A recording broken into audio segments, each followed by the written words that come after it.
आप देख रहे हैं इंडिया टाउन न्यूज, भारत की बात।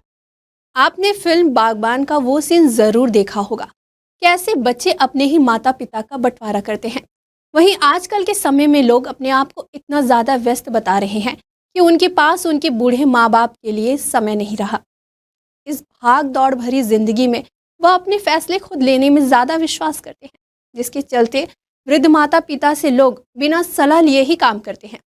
इससे आपसी रिश्तों में बुरा असर पड़ता है और रिश्तों में खटास पैदा होने लगती है। वहीं आज़ादी के नाम पर माँ बाप के साथ रहना लोगों को बुरा लगने लग रहा है। प्राइवेसी और मेरी लाइफ के नाम पर माता पिता उन्हीं बच्चों की आंखों में खटकने लगते हैं जो कभी उनके आंखों का तारा हुआ करते थे। धीरे धीरे रिश्ते इतने कमज़ोर होते जा रहे हैं कि लोग इस समस्या का समाधान केवल एक ही नज़र आता है, वो है वृद्धाश्रम।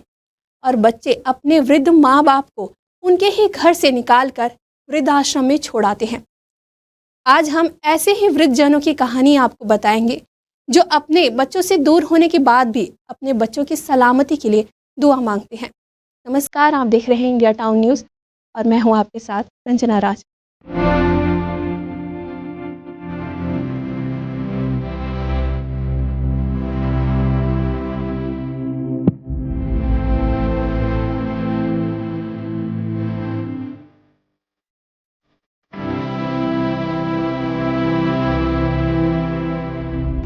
ये बेबस आंखें, चेहरे पर दर्द भरी मुस्कान, लाचार शरीर, इनकी स्थिति देखकर किसी के भी आंखों में आंसू आ जाए।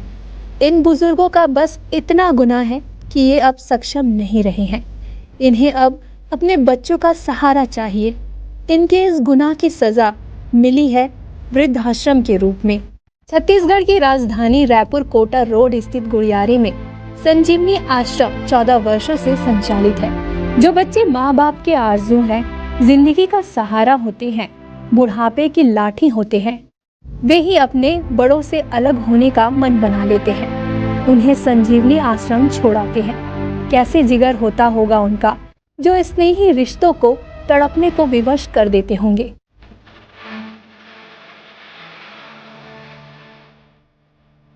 इतना घृणित कदम उठा लेते हैं।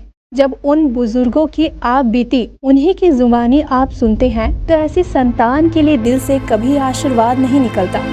लेकिन यहाँ एक ऐसी भी माँ है जो अपने बच्चों के लिए बद्दुआ नहीं, दुआएं देती है। सच में कोई नहीं समझ सकता माँ का दिल कितना बड़ा होता है। जो बच्चे अपनी इस लाचार माँ को अकेले छोड़ देते हैं, फिर भी वह माँ अपने बच्चे के लिए कमर छट का व्रत रखती है। धन्य हो ऐसी माँ। मतलब सभी माताएं मतलब फल फूल वगैरह पूजे अपने अपने सामान लेके आते हैं। उस दिन पूरा निर्जला उपवास रखते, शाम को फरार छोड़ते हैं। सब अब बच्चे पति के सभी के लिए तो पूजा ही है, ये पूजा करते ही हैं। और यहाँ का छत्तीसगढ़ के निवासी का ये मुख्य त्यौहार है। बच्चों की उंगलियां थामे उन्हें स्कूल के लिए तैयार करते, यूनिफॉर्म पहनाते, होमवर्क करवाते, हरे भरे कटीले रास्ते पर चलते चलते कब बुढ़ापे के दहलीज पर आ जाते हैं, समझ ही नहीं पाते। कुछ बच्चे वृद्ध माता पिता को सब कुछ भूलकर वृद्ध आश्रम की चौखट पर छोड़ आते हैं। ये तो अविश्वसनीय ही लगता है। लोग ऐसा कैसे कर सकते हैं? पर जब उन बुजुर्गों की आप बीती उन्हीं की जुबानी आप सुनते हैं तो ऐसी संतान के लिए दिल से कभी आशीर्वाद नहीं निकलता। बहुत ही दुख होता है जब बूढ़ी आंखों से बहते आंसुओं की धारा अपने दर्द की कहानी बयां करती है।